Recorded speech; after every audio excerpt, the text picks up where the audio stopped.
पानी की एक एक बूंद को लेकर के वर्षों से जो आंदोलन चल रहा है वो अब और ज्यादा तेज हो चुका है। पहले तो सिर्फ मांग की जा रही थी, लेकिन अब पिछले 8 दिनों से लगातार पांचना बांध के पानी को लेकर धरना चल रहा है। बड़ी संख्या में पानी की मांग कर रहे किसान, मीणा समाज के लोग जुटे हुए हैं और लगातार सरकार से मांग की जा रही है कि नहरों में पांचना बांध का पानी छोड़ा जाए। नमस्कार, स्वागत है आप सभी का द फैक्ट इंडिया पर और मैं हूं आपके साथ पूजा जादौन। पांचना बांध के पानी को लेकर के जो संग्राम चल रहा है उसकी गूंज अब सत्ता तक लगभग पहुंच चुकी है, लेकिन तब भी सत्ताधारी पार्टी की तरफ से किसी ने भी कोई खास बयान नहीं दिया है।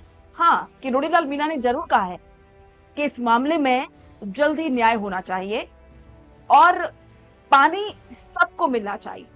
सचिन पायलट ने भी यही बयान दिया था कि पानी पर सबका हक है और पांचना बांध को लेकर के जो भी विवाद चल रहा है उससे सरकार को मिलकर के बातचीत करके इसका हल निकालना चाहिए, सुलझाना चाहिए ताकि पानी मिल सके, खेत ना सूखे। और अब ये विवाद और ज्यादा बढ़ रहा है क्योंकि पिछले 8 दिनों से लगातार धरना चल रहा है, लेकिन तब भी सरकार और प्रशासन की तरफ से कोई ठोस कदम नहीं उठाया गया है, ना ही किसी तरह की कोई बातचीत की गई है। तो चलिए आपको बताते हैं कि अब इस मामले में क्या कुछ चल रहा है। गंगापुर सिटी के खंडीप में चल रहे महापड़ाव का 8वां दिन।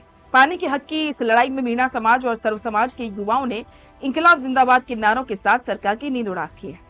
इस आंदोलन से जुड़ी इस वक्त की एक और बड़ी खबर यह है कि कमांड एरिया के युवाओं और आमजन की भारी हुंकार और उनकी आवाज को सुनने के बाद गंगापुर सिटी के विधायक रामकृष्ण मीणा और स्थानीय पटेलों ने एक बड़ा फैसला लिया। पहले तय हुआ था कि वजीरपुर एसडीएम ऑफिस जाने और उससे घेरने का कार्यक्रम फिलहाल के लिए निरस्त कर दिया गया है, लेकिन प्रशासन इसे अपनी जीत समझने की भूल ना करे, ये कहना है युवाओं का।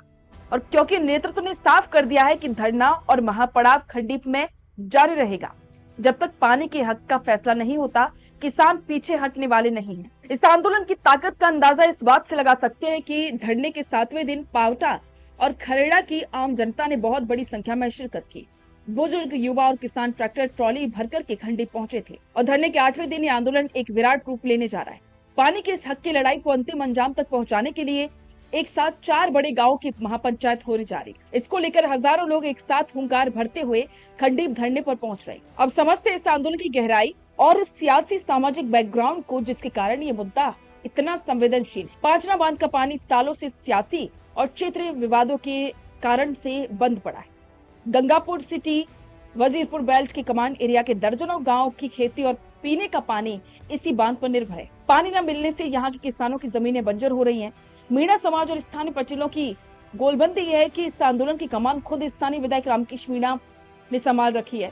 पूर्वी राजस्थान मीणा समाज का ये जल आंदोलन सिर्फ खेती का मुद्दा नहीं है, बल्कि ये उनके वजूद और हक की लड़ाई बन चुका है। एक तरफ करौली, धौलपुर और गंगापुर सिटी के इलाके में कानून व्यवस्था और राजनीतिक खींचतान चल रही है, वह दूसरी तरफ 8 दिनों से चल रहा है ये शांतिपूर्ण लेकिन आक्रामक धरना भजनलाल सरकार के लिए सिरदर्द साबित हो रहा है।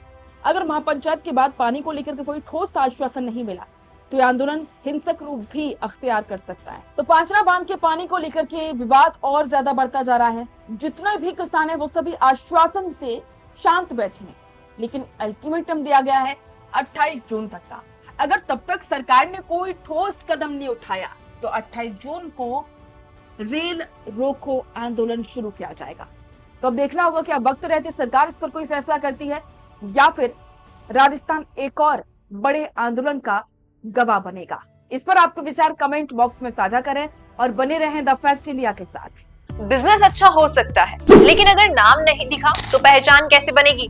अब टेंशन छोड़िए, द फैक्ट इंडिया आपके बिजनेस को देगा वो पहचान जो पूरे राजस्थान में हर किसी तक पहुंचे। न्यूज चैनल पर विज्ञापन, पॉडकास्ट और प्रमोशन के जरिए आप सीधे 5 लाख सब्सक्राइबर और 10 करोड़ से ज्यादा व्यूज तक अपनी पहुंच बना सकते हैं। तो देर किस बात की, आज ही द फैक्ट इंडिया से जुड़िए और अपने बिजनेस को बनाइए हर घर का नाम।